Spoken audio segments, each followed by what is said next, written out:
اهلا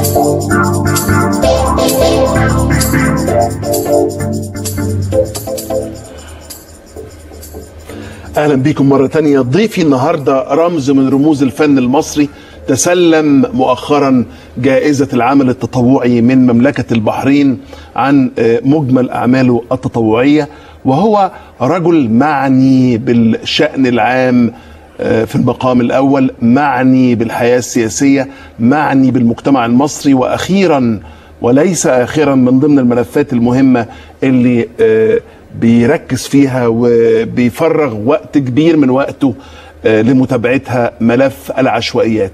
برحب بالفنان الكبير الأستاذ محمد صبحي، وألف شكر على قبولك الدعوة. لا أشكرك، وحشني جدا يا أستاذ معتز. والله حضرتك أكتر يا أستاذ صبحي. إزيك وإيه أخبارك؟ الحمد لله، ومبروك على الجايزة. وعايز أبدأ بإني أعرف إيه حكاية الجايزة من البحرين على العمل التطوعي؟ شيء جديد بالنسبة لي.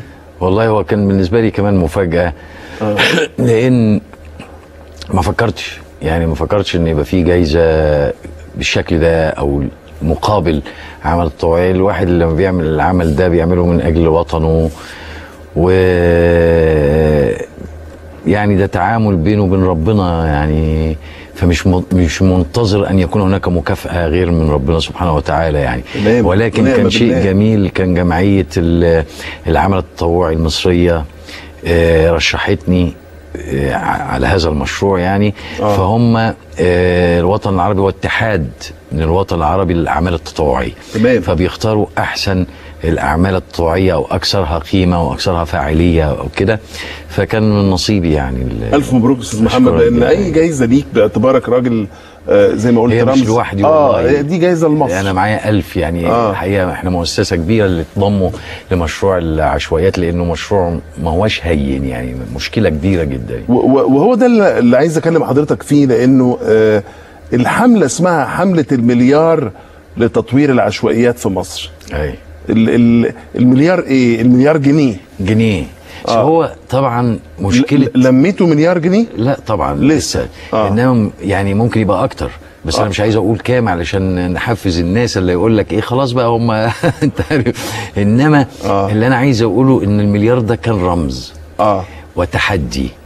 احنا في العصر الحديث كنا بنتشتم، كان بيتقال مصر ما بتعملش حاجة غير بالتسول، ولازم نواجه هذه الحقيقة. أنا أعتقد إن الأول مرة عشان نشعر إن إحنا مصريين بحق وحقيقي قادرين إن إحنا نلم أول مليار. إحنا محتاجين 300 مليار للقضاء على مشكلة العشوائيات في 1221 منطقة عشوائية. فأنا قلت المليار. أنا راجل قومي وعروبي يعني، أنا من طول عمري قومي وعروبي، مؤمن بالقومية العربية. ولكن استسمحت إخواتي العرب انهم يسيبونا نلم المليار الاول، وبعد كده يحطوا لنا هم اضعاف اضعافه، بس نقول احنا كمصريين قادرين على محو هذه الوصمه، احنا مسؤولين عنها. طب والعرب، معلش يا استاذ صبحي، لفت نظري الاخوان العرب، هم علاقتهم ايه بالمشروع ده؟ لا انا بتكلم عن التبرعات. على التبرعات. انهم يسمحوا، بس ده مشروع مصري صح؟ يسمحوا لنا ان احنا نجمع. المصريين يقولوا كده احنا جمعنا المليار، نبقى قادرين على ان احنا نجمع المليار. انت عارف ان انا كنت بطالع من يومين مجلة فوربس العالمية الاقتصادية اللي بتصنف اغنياء العالم على مستوى العالم كله، وتندهش لو تعرف ان فيه لا اسمك انت ما لفتش نظري، انما مين عارف ربنا كبير يا استاذ صبحي. لقيت استاذ صبحي حاجة بتاعت 10 مليارديرات مصريين في قائمة أغنياء العالم. أنا اللي عايز أقوله إيه من الجملة دي؟ إحنا عندنا كل الأموال دي وبنروح نجمع فلوس ونمد إيدينا علشان نتلقى التبرعات عشان حاجة تحصل لشعبنا ولبلدنا. ولكن في الظروف الحالية، الظروف الآنية، الثورة هي التغيير. تمام. يعني مفهوم الثورة البسيط للأمي والمثقف الاثنين مع بعض يؤمنوا أن الثورة تعني التغيير. ولكن التغيير يبدأ بنفسك. يعني انت تؤمن ان الثورة قامت فلازم انت تتغير. تمام. كويس. فانا بقول ده متعة ان المصري يطلع من جيبه 10 جنيه، ان شاء الله مبلغ صغير، ان شاء الله جنيه. لان هو ده المعنى اللي انا اقصده، ان عندما ملكنا مصر عندما أصبحت مصر هي مصرنا، عندما أصبحت مصر هي وطننا، بلدنا، ملكنا احنا، فلا يجب أن نخرب فيها، يجب أن نبني فيها، ونبني فيها بسرعة، بسرعة الثورة. فأنا بقول إن بالعكس، أنا لقيت في الجاليات المصرية بره حماس شديد جدا لهذا المشروع، لأنهم فاهمين أبعاده وفاهمين طبيعته. مصريين في الداخل، أنا كنت معتقد إن حاليا من بره أكتر من الجاليات المصرية. لا، في مصر هنا في هذه الظروف الضيقة والصعبة اقتصاديا، لا، في ناس كتير، بقول لك في أطفال بتبرعوا ب10 جنيه.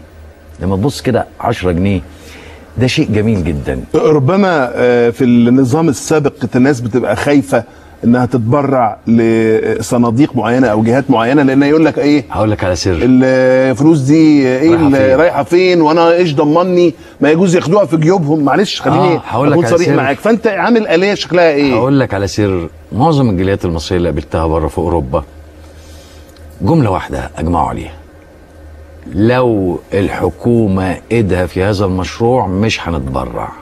وهذا تراكم مقبول، تراكم كتير قوي. احنا ما بنصرفش مليم على ازازه ميه. سفري لاوروبا وسفري ان شاء الله لامريكا على نفقتي الخاصه. كل الفلوس اللي متبرعين بيها الناس رايحه لهذا المشروع، احنا محتاجين اكتر. انا اقول لك، الجاليه المصريه في باريس تبرعت ب5 مستشفيات على اعلى مستوى. الجاليه المصريه في المانيا تبرع ب5 مدارس من ابتدائي لثانوي. في ناس كتير قوي هتتبرع بحاجات لا منظمه الاغاثه الاسلاميه. بس لما يتبرعوا بالفلوس، الفلوس دي هتوصل لمستحقيها من سكان العشوائيات ازاي؟ لا لا لا لا، احنا بنتكلم على مشروع شعاره: نحن لا نبني فقط الحجر ولكننا نبني اولا البشر. في شغلانه هتتم. احنا ايه قيمة انك تدي وجبة او كساء؟ الوجبة ستهضم والكساء سيبلى، وهيظل الانسان كما هو. احنا عايزين نغير هذا المواطن. الطفل 6 سنوات اللي في 25 مليون في العشوائيات، 6 سنين ده بعد 20 سنة يا اما يطلع مجرم او عاطل، يا اما يطلع مواطن عظيم يضيف الى هذه الامة الفخر. يعني نقول انها فعلا خير امة اخرجت للناس. بمين؟ بعاطلين ولا ببطالة؟ بالبشر. فهتعملوا لهم ايه؟ في دلوقتي بدأت مجموعات كبيرة حتى من شباب الثورة بتكون مجموعات علشان محو الأمية في مناطق كثيرة عشوائية. بدأنا من شركات ومكاتب كثيرة لتنمية البشرية. كم واحد عاطل في المنطقة دي؟ كم واحد عنده بطالة؟ كم واحد بيشتغل ايه وممكن يتعلم يشتغل ايه؟ عندنا دولة تشيك هيقدموا لنا 5 مصانع كبيرة، مصانع زجاج وكريستال واخشاب و يعني حاجات المصانع ونسيج، علشان هو ده البدايه. لان سبب العشوائيات انها هجره من الارياف الفقيره عشان يعمل فرشه ويعمل عشه، فتكونت العشوائيات. هو بيبحث عن رزقه، لابد ان نوفر له الرزق الاول، وبعدين هيلاقي جنب المصنع ده نادي بحمام سباحه بتراك خيل، لان ولاده من حقهم انهم يستمتعوا زينا. في مدرسه، في 4 سينمات. الشيك هيقدموا 4 سينمات دور صغيره ومسرح كبير. تخيل ان ده حق المواطن ده انه يعيش في هذه البيئه. المواضيع دي يعني بتتم في اي اطار؟ هل مؤسسه كبيره؟ صفه الاستاذ محمد صبحي كراجل فنان يحظى باحترام المجتمع والشعبيه، أكيد ولا من خلال منظمات المجتمع المدني؟ لا لا لا، هي مؤسسه الام. في معايا الاستاذ نيازي سلام اللي هو مسؤول عن بنك الطعام، وراجل مشهود له بالاعمال القيمه اللي قدمها في الوطن العربي. معايا من الفنانين حنان ترك. في منظمه الاغاثه الاسلاميه مقدمه 3 مليون دولار تبرع و50 مليون عينيه يعني تقدمها للمشروع، وعاملين دراسات كبيره جدا. احنا ازمه العشوائيات قنبله موقوته طبيعي مخيفه يا استاذ. طبعا مخيفه ومهاش سهله. انت محتاج 15 سنه. في مجموعات كبيره اتضمت لهذه المؤسسه، دكاتره الجامعه، اساتذه الجامعه، اساتذه هندسه، اطباء. في رعايه صحيه. انت على بال لما بتبني الحجر بتكون وضبط الناس دي عشان تتنقل في حياه كريمه. عندكم اطار زمني يعني في مثلا فتره سنة. زمنيه يخلص خلالها؟ لا ما فيش يخلص، ده كلام الحكومه. ده كلام حكومات. لا ما في حكومات بتقول كلام وبتلتزم بيه. لا احنا بالنسبه لا ما فيش حكومات بتلتزم. ما فيش بس مش هنا. لا ما فيش. ما فيش حكومات بتلتزم لسبب. يعني في الظروف اللي احنا فيها في مصر دلوقتي انا كنت عايز يعني استغل البرنامج بتاعك واعمل دعوه اعتصام. تاني 85 مليون الشعب المصري يعتصموا ويحتجوا مره واحده. لان انا شايف ان احنا مقبلين على شيء مش مفهوم. مسؤولين اخطأوا في انهم نفذوا كل طلبات كثيره بلوي الدراع والابتزاز. فابتدت هي دي تبقى اللغه المفهومه، فبقت اللغه الوحيده.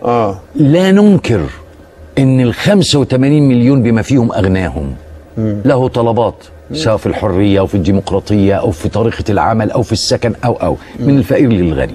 كل الناس لها طلبات، ولكن انا اسالك سؤال. هي الثوره قامت ليه اصلا؟ طب ما كنا احنا طالبنا النظام السابق الفاسد، كنا طالبناه وهم موجودين، كنا طالبناهم بكل ده. ولكن في شيء يهمني كمصري.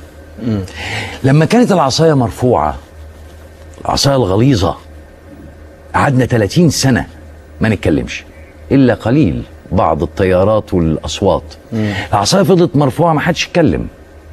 لما العصايه سقطت، انا كانسان لو كنت وحش اقول انا ابقى كويس بقى، العصايه وقعت.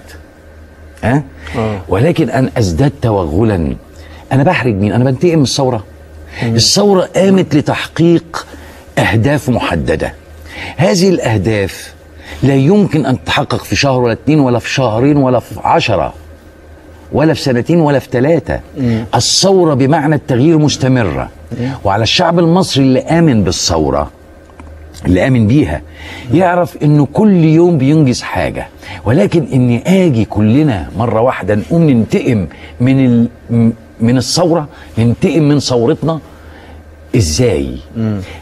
هقول لك حاجة. بتتكلم عشان نكون محددين على الإضرابات اللي بتقوم بيها بعض الفئات، المطالب الفئوية. هي المشكلة في حاجة. لو فئة واحدة بتطالب على أنها هي الفئة الوحيدة المظلومة، أنا أحترم ده. تمام. ولكن احنا عارفين انها مشكلة عامة، مشكلة عامة في الوطن. هتمسك المدرسين والمهندسين والاطباء والسواقين، امسك كل قطاعات الدولة، من حقها انها تطالب، والا امال الثورة قامت ليه؟ ولكن انا مندهش، انا عايز اتقبل بعقلي. الثورة قامت عشان ده، عشان الظلم ده والفساد ده. اذا احنا قمنا بالثورة، او الثورة قامت علشان نصلح مصر، مش نخربها. كويس. انا هقول لك حدوته صغيره هعطلك دقيقتين. لا لا لا بالعكس لا بالعكس، اتفضل عليك تقول اللي انت عايزه. في واحده جميله ورقيقه ومهذبه وخيره، متجوزها راجل مجرم بيقهرها وبيسرقها وبيضربها وبيعذبها وسارق فلوسها وسارق خيرها، مش عارفه تخلص منه. حواليها ناس كتير، اهلها واقفين باصين لها كده مستنيينها. فخدت العزم وقتلته، واصبحت حره وامتلكت بيتها. كل اللي حواليها كل واحد عايز ياخدها في اوضه عشان يغتصبها. هذه مصر، هي دي مصر النهارده. سياسيين وعاملين ومواطنين يعتقدون أن مصر أولا، ولكن أنا بصراحة لو هتخون، لو هتحط في قوائم سوداء، يكفيني شرف إني مصري لا أسعى إلى سلطة ولا منصب. أنا أسعى لإنقاذ 25 مليون مواطن.